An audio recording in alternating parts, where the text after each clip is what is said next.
I grew up in a family that carried silence like a secret curse. It wasn't just the kind of silence you find in a quiet house at night. It was heavy, suffocating, like the air itself knew something we weren't supposed to speak about. It all started in the north of England, back in the 1970s, when my grandmother was at the height of her strange and whispered about abilities. She wasn't some carnival fraud or greedy charlatan. She didn't want fame. She didn't want money. My grandmother read tarot cards, gazed into crystal balls, and sometimes murmured things about futures people weren't ready to hear. She was accurate, painfully accurate. I remember her voice even now, raspy but steady, saying things that crawl into my bones and never left. If you smell cigarettes in a house of non-smokers, she told me once, it means someone close is going to die. That was her gift, her curse. She wasn't cruel about it. She never flaunted it. But when she spoke, the world seemed to listen. And then came the Ouija board.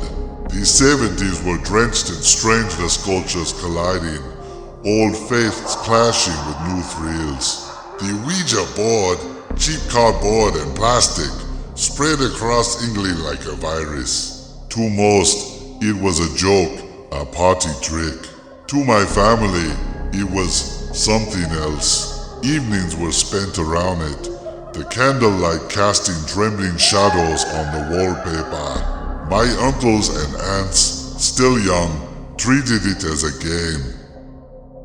My grandfather, who had no psychic talent but loved to pretend he did, would often push the blanket with his heavy farmer's fingers, asking spirits who would win the next horse race. He would grin, confident, but he never made money from the predictions, because when he bet, the horse always lost. Always, even then, there was something mocking in it, as if the spirits themselves enjoyed teasing him. But sometimes the board was more than a game. I'll never forget the day the blanket spelled out something chilling. Look out the window now. They turned, confused, and saw my infant uncle, barely a year old, teetering on the edge of the open downstairs window. One more second, and he would have fallen headfirst onto the cobblestones below. My grandmother screamed and ran, scooping him back to safety. It wasn't luck. It wasn't coincidence. The board had saved his life. It was then the spirit revealed its name, a boy, a relative. He said he had died after falling from a church wall, his skull shattered on the stones. He had wasted away in a hospital bed, his young body broken, and finally slipped into death. The family sat in stunned silence as the blanket traced the letters again and again, spelling his name, his age. My grandmother's hand shook, tears running down her face. But then, as suddenly as he had come, he said something that would haunt my family for the rest of our lives. I must go now, the board spelled. Go, my grandmother asked, her lips trembling. Where? I have to help someone. She asked if he would come back. Yes, when? I'll tell you. The blanket stopped, and 4 years, decades, nothing happened.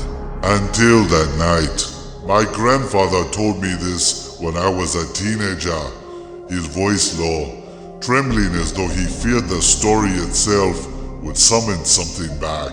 It was late. My grandmother slept beside him, her breathing slow, soft, but he was awake. He always had trouble sleeping, and then he heard it knock. At first, he thought it was the house settling. Old houses always creak, always shift, but then it came again, dot knock, dot knock. At the foot of the bed, he froze. The knocking grew louder, sharper, as though bony fingers were rapping against the wood. His body stiffened with fear. He wanted to move, to wake my grandmother, but he was paralyzed. His lips trembled as he tried to speak. "Joan," he whispered, "barely a breath, Joan." But she didn't stir. The knocking continued, relentless, climbing in tempo until it echoed through the room like the ticking of some nightmarish clock. My grandfather's body was drenched in sweat. He couldn't look. He didn't dare, because he knew. Deep inside, he knew what stood there. And then, suddenly, silence. For a moment, he thought it was over. Relief washed over him like cold water. But then, he felt the pressure at the foot of the bed, as though something had perched there. Unseen but real. The weight sank the mattress ever so slightly. He didn't open his eyes. He couldn't. But he said he heard it just beneath his breath, just loud enough to freeze his blood. A child's voice. "I told you I would come back." The boy never left after that. My grandfather never played with the Ouija again. My grandmother burned the board in the garden, but even as the flames ate it alive, the smell of smoke lingered in the house for days. Not wood smoke, not fire, cigarette smoke. And every time it came, someone close to us died.